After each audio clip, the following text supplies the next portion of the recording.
Okay, we are covering the topic of spot speed studies. Okay, we have talked about what are spot speed, why do we collect them, how do we collect them. Once you collect them, we have to make a frequency table. Then there are graphs. There is a statistics for central tendency, statistics for dispersion. Okay, and then we moved on to the discussion of normal distribution. That the data follows normal distribution. We have a central limit theorem which can help us to calculate confidence interval, and then there is equation for calculating sample size. Okay, and then the last thing which we did was doing the test for the before and after study. Okay, so there were two tests, one with the z value, to find out if there is change or not. The other one is the confidence interval to check if it achieved the required value or not. All this thing with the sample size and everything is dependent upon the assumption that speed data follows normal distribution. How do we say it? Because of the graph. Okay, the graph, everything is because of the graph, right? People will go from A to D because of the graph, right? Yeah, like me. Okay, so, and graph is not easy for everyone. It's easy for the intelligent people. One of them. Don't think so. What? I don't think so. Where is it? He didn't have the graph. He made some other mistake. He's happy. See how he's smiling. Huh? See how he's smiling. He doesn't know it's radiant. Yes. Everybody can smile. No, optimistic. Huh? Optimistic. Yeah. It's a curse, I cannot be. Yeah. Well, they saw the papers and your faces. Ramadan Kareem because. That's why I'm not checking it. I just took your marks for your quiz. Noted it down. Okay? Ramadan Kareem.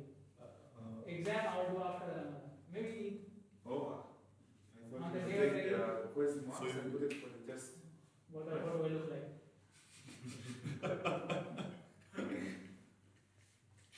So you correct the papers. No. If I correct that, then Ramadan Kareem, right? Yeah. Ah, So you will correct after Futur. Yeah. Quiz Maybe one. on me. Maybe after Futur you will correct. Quiz one Yes, marks yes. for test one. You just take one. Quiz one marks. I can redo the two quiz now. Redo. Yeah. Completely new questions. Yeah, no Maybe problem. give some graphs in those questions as well. Oh. If it was the critical density and jam density graph, it's okay because it can be. It's in mind, not solution thing. See, and this one will come in the final exam. Because of him. This may come in the final exam because of him. And there will be 10 other people who will be cursing him.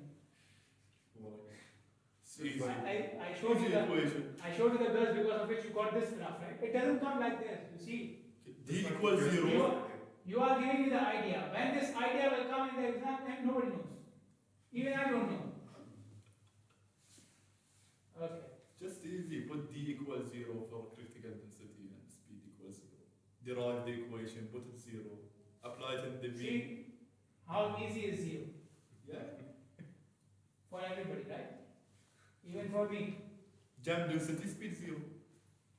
Critical densities. F 0.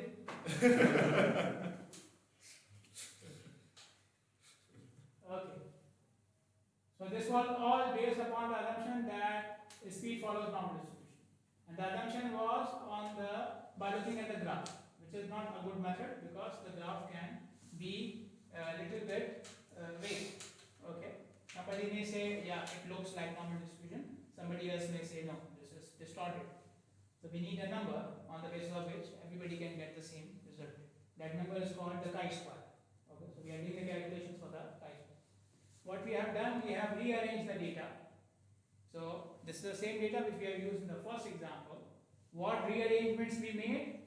We rearranged the data in descending order. So the highest one goes at the top, the lowest one comes at the bottom.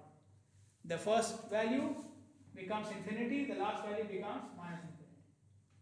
The first group, if it had 0 values, removed. last group, if it has 0 value, remove. Okay, here are things we did. Then, for every value which you see in the first column,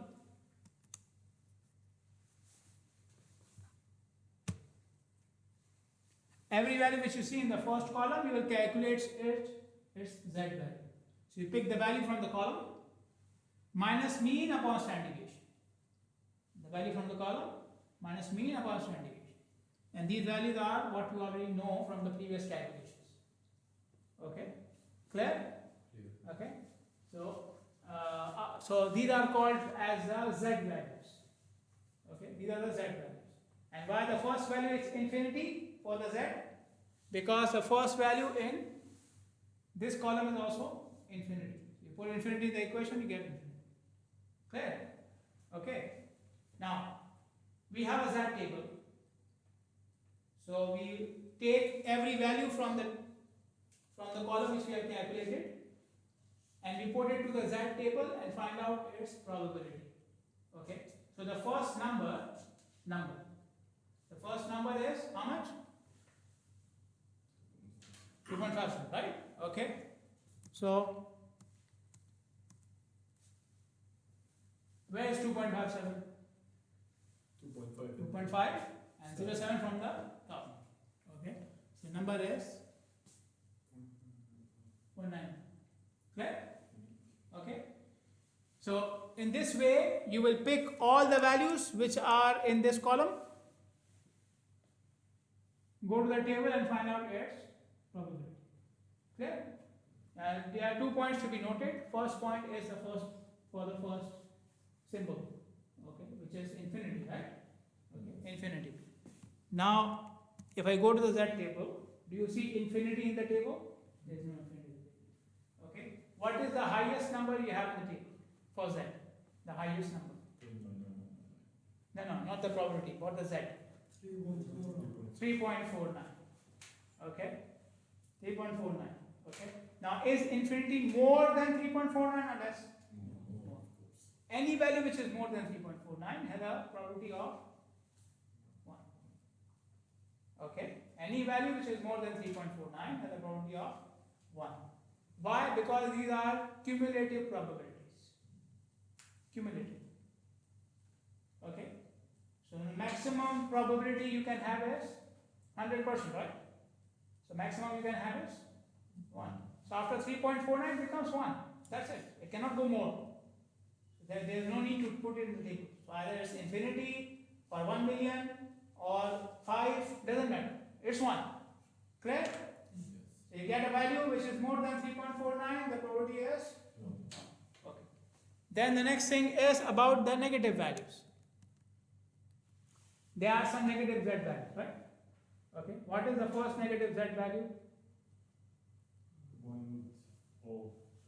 0.03, right?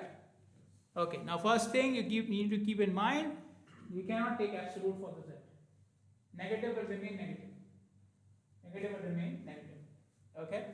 So, but if I look at the table, I don't have negative values. There's another table in statistics. There's another table in the statistics. For that, you have to repeat the statistics. Yeah, for negative values, yeah. Right?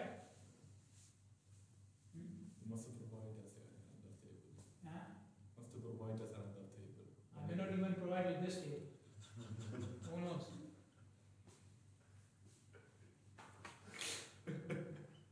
Okay? Because there's an equation there. And I tell you, okay, use this equation. Maybe. See? This is from where they started with the table. From the equation. Okay? But you remember the table, not the equation. Okay? Statistics, they tell you both. Okay. So, coming back to minus 0.03. Okay? We don't have minus 0.03. We have probability for 0.03. Okay? Where is 0.03? 0.03. Okay? 0.03, right? Yes. So 0.03. So the probability is 0.5120. Okay? This is for plus 0.03. I told you, you cannot make them equal. You cannot say, okay, for 0.03 it is this much, So minus 0.03 is the same number. Okay, so I will pick this value. Now what would I do for the minus? I'll do this. 1 minus the probability you just found. Okay. So the probability of plus z and minus z, they are not equal. They are not equal. But this is called as complementary. They are complementary to each other. Okay. If you know one, you can find out the other one. Okay. So whatever minus value you have, you go to the table, find out the probability for its positive value, and then you do 1 minus our probability. Okay. Clear? Okay. So if you have value more than 3.49, the probability is 1. If you have value any other value less than 3.49, you find out the probability. If you have a value which is negative, and you find out the value of the positive, and then you do 1 minus. Okay? Clear? Any questions? Okay. Next thing is to find out the probability for each group. These are cumulative values. The values which you got from the table are cumulative values. Now I need it for each group. Okay? For cumulative we add. So for each group we will subtract. Okay? So this value is the difference of the first two. This value is the difference of the next two. And so on and so forth. Clear? Okay? Then the next step is you take these values and multiply with the total number of values. Total number of n. Okay? And this total number is, we did it earlier, it is 368. I told you this from the previous example. Okay? So total number of n is 368. So all these numbers we multiplied by 368. All the probabilities of each group will be multiplied by 368, and that number will be going under the F column. Okay, that number goes under F column. Now there is a check you can keep in mind. No probability is negative. No probability is negative. If you are getting a negative answer, you need to check. There is a mistake. Okay? Clear? Okay. I am doing the chi-square is here. Okay. I am doing the chi-square test. This is how you calculate the chi-square value. Okay. I am on the F column, right? I am on the F column. Is there an N column here? There is, right? Okay. There is an N column. So I have N and F both. I am ready to calculate the chi-square. Okay. But before I do that, the statisticians, they tell us that there is a check which you need to perform on the F value. No F value should be less than 5. The check is no F value should be less than 5. Okay. Are there any F values less than 5? Where are you looking at? Yes. Two, the last two. The first two and the last. Do you see it? Do you see it? Where? There is the frequency, the first 2 rows and the last 2 rows. Where were they 2 minutes ago? Combined group. They just came, right? Why are you doing combined? Okay, so there are. Okay. So if there are, then we do the combination. We will combine these groups. Okay. So you look at the first two, they are less than 5. So any value less than 5 will be combined. Any one value less than 5 will be combined with the next one. You cannot have any one value. Okay, so even if it was one group, I'll combine with the next one. Okay, there's no other way. Now, I take the first one, it's less than 5, I combine it with the next one. 1.8 and 2.6. It will make 4.5 or maybe 4.4. I still don't achieve 5. Okay, my target is to reach 5, right? So I'll combine with the next one then. Okay, now look at the third group. Third group already has an F value of 5, right? Yes. It doesn't need combination. It doesn't need a merging. I'm merging with this group because of the previous one. The previous one has to go somewhere. So even if the next group already has 5, I have to merge it. Got it? produce an x1. There is no other way. Got it? Clear? And the merging will keep on going until you achieve at least 5. Okay? So I merged the first two, I did not achieve 5. Now I merge the next one. Okay? Clear?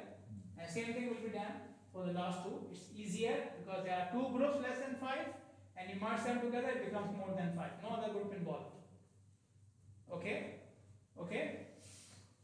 So the F check is sorted out. The next thing is to look at the n values now. Okay, there is no check for n. But what we did, we combined the groups. So if you combine the groups, the n should also be combined. Okay, I combine the groups for f values. So now I have to combine the n as well. Okay, so I combine the first three groups, right? So I have to combine the first three n's as well. So 2 plus 3 plus 7. I combine the last two groups. So I have to combine the last two n as well. 5 plus 5. Clear? Okay, the check was for f. Whatever you do for f, you have to repeat the same for n. Okay, then now I have n, I have f, I can calculate the chi-square value. So this is for the first group, 12 is the n combined, and then 10.0832, the f value, square upon this. Clear? Okay. So this is for, you will do it for each group, and in the end you will take the summation. You can see the summation at the bottom. Okay, 11.6669 is the total chi-square value.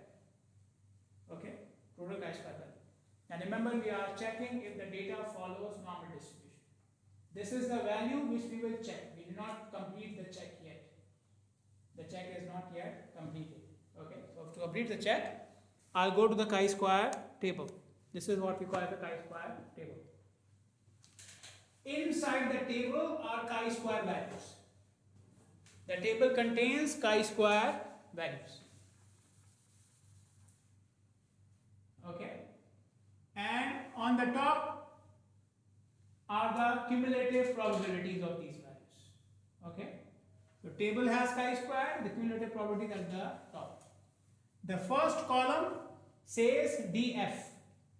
DF stands for degrees of freedom. DF stands for degrees of freedom. What are degrees of freedom?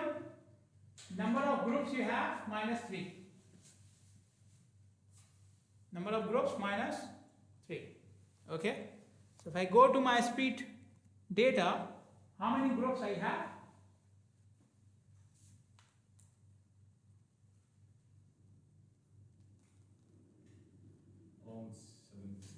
Around 70. But then we merge some of them, right? So I cannot use them as 3 different groups then, because they are now 1. The first 3 are 1, and the last 2 are also 1. So how many now? 14. 14, right? The best thing to do is calculate how many chi-square you calculated. Count how many chi-squares you have calculated. So how many chi-square values we have? 14. 14 minus 3? 11. Okay. So my chi-square value is 11.669 total, and my degrees of freedom are 11. Okay. Now I go to the table. Okay. So I will first of all pick the degrees of freedom from the first column, 11. I have to look at in this row for my chi-square value. If I go ahead in this row, my chi-square value is 7.67. Okay. So I go here, I reach 10.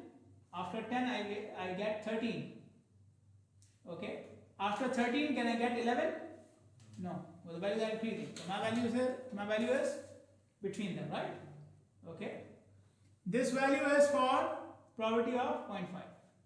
This value is for probability of 0.25. Right? But my value is 11.669. So I know the probability for this one and this one. I don't know it for 11.669. So what do we do? Interpolation. Right? We have to do it.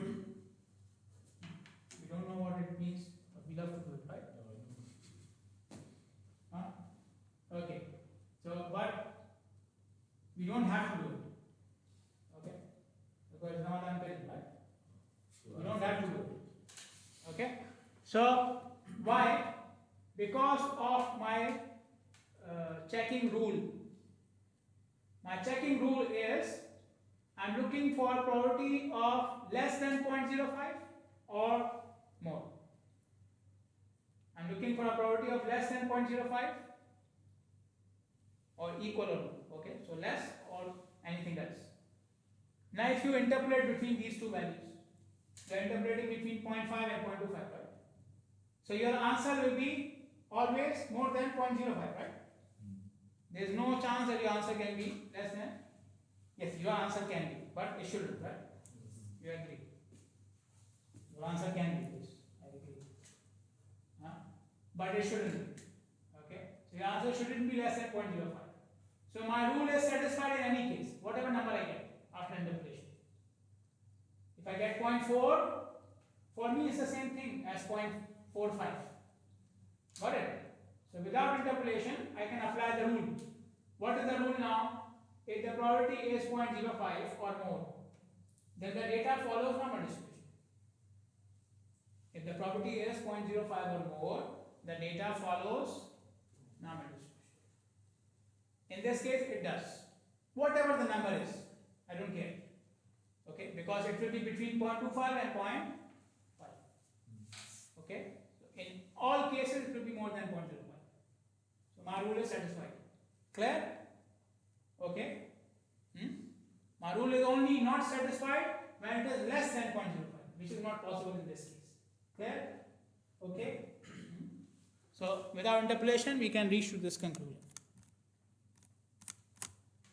Okay, there is a sample example given which includes all parts of what we have covered up till now.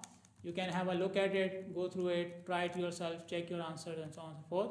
And when you will reach the end of the slides, you will see more examples given from the book. Okay. Now, something which is attached to speed studies is travel time. It's very closely related. We have discussed it, or we have said it number of times earlier. Another name for travel time studies is journey time surveys. Journey time surveys or travel time studies means the same thing. Now, for spot speed studies, we can also do them using time. So set a distance, find out time, and you can calculate the spot speed. But that distance has a limit. Okay? For spot speed studies, the distance should be less than 1,000 feet. For spot speed studies, the distance should be less than 1,000 feet. Okay? In travel time studies, the distance is much longer. It could be the entire highway, or it could be more than one highway. Point A to point B. Point A could be in Hammertown, the point B could be in Bahrain. Okay? So it will include many highways. Clear? Okay? So journey time surveys have longer distances. Okay? Now delay is a part of travel time, right? So delay studies can be done within travel time studies. You don't need a separate study to calculate the delay. You can make it part of travel time studies. But the method will change. So I am doing a travel time study with delay and without delay. The one which is with delay will be different method. The one which is without delay can be with different method. Got it? So depending upon the method, you can make delay part of travel time study or not make it part of travel time study. Clear? Okay. Where do we apply the travel time data? On the basis of travel time data, we can identify problem locations. What are problem locations where traffic is very slow or it's stuck? Okay. So then in those cases the travel time will be higher. Right? It could be stuck because of traffic jam. It could be stuck because of road condition. It could be stuck because of weather conditions. Okay. But in any case, it will affect your travel time, right? So you can identify problem locations. The other thing is you can measure level of service. LOS stands for level of service, meaning performance of the highway. Okay. Travel time is longer, that means the performance is going down. Okay. Then we have traffic assignment models. You have two highways going to the same location. You will pick one of them, right? And how do you pick one of them? On the basis of travel Okay, I decide on the basis of travel time. This decision is called traffic assignment. Selecting a highway from different options to go to your destination is called traffic assignment. So traffic assignment is selecting or the decision to select a highway to go to your destination. Okay, and depends upon travel time. So as a traffic engineer, if I know the travel time, I can find out which drivers would like to go from this highway, or how many drivers, and so on. Okay. Then travel time data can be used for economic evaluation. Economic evaluation means cost and benefit, right? Cost and benefit. So cost is construction, land, material, labor, so on and so forth. Benefit is travel time. Okay, so you calculate the travel time, travel time with the highway and without the highway, and you can see the effect. You can see the benefit. Okay, so without the highway, the travel time is 1 hour. With the highway, the travel time is 45 minutes. So there's a benefit of 15 minutes to everybody. This is how the benefits of the highway are calculated, because it's not monetary, right? It's not in terms of money. Okay? There's no direct payment. Then the last thing is travel time contour maps. You have heard about contour maps in surveying. Okay, so they look same, but instead of elevations, we have travel time here. Okay, and we will look at them later on.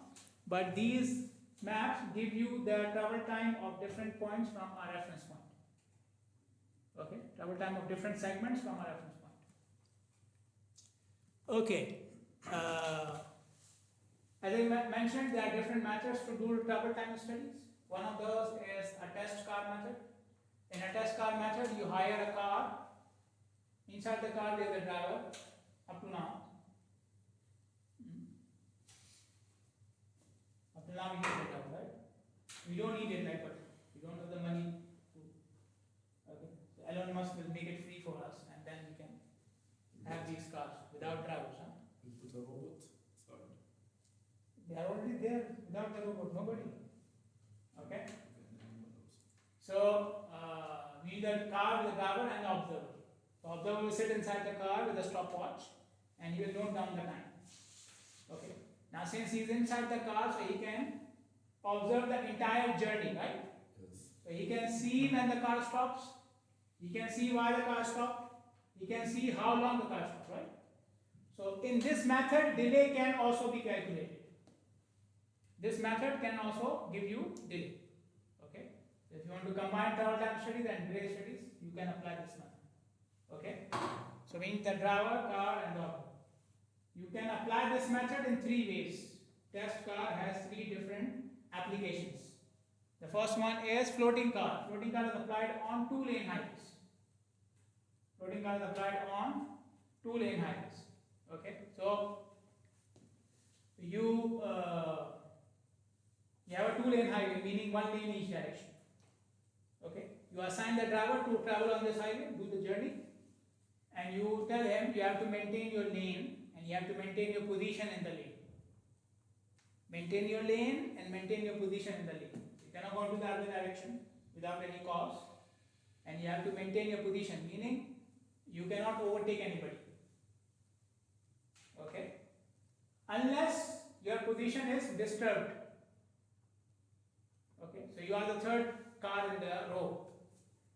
Okay, so I will continue in my row, but somebody else overtook me, right?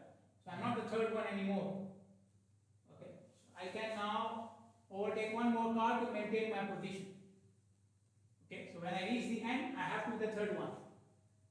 Okay, so until your journey is going on, you can make these adjustments to maintain your position. Don't disturb it. In order to maintain it, okay? Don't jump 2 cars yourself. Somebody else does it, then you can. Okay? Clear? And if you reach the end and your position is still disturbed, that data is cancelled. Okay?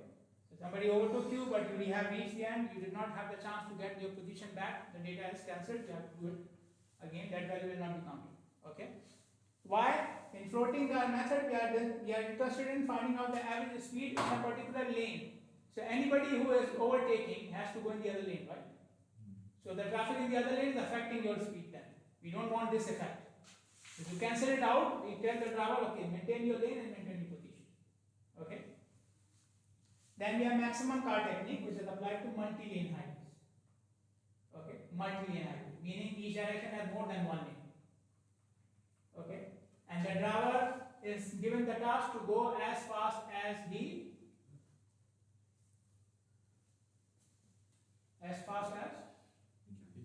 he can. Very good.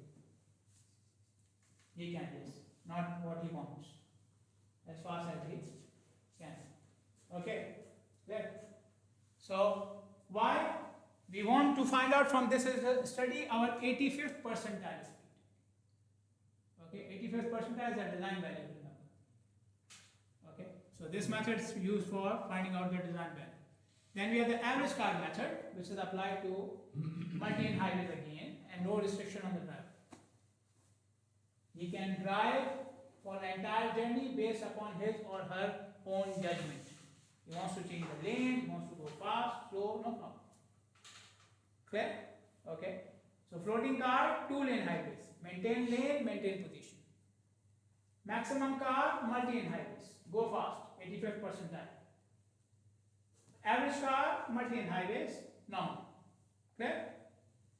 One thing which you have to keep in mind is your test cars are hired cars. These are hired vehicles which go in the traffic just for the sake of your observation. So they are not part of the actual traffic. So how much extra traffic I can put, because if you put more extra traffic, it will affect the travel time, right? Huh?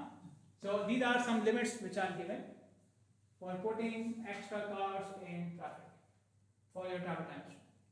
In no case you can go above 50. In no case you can go above 50.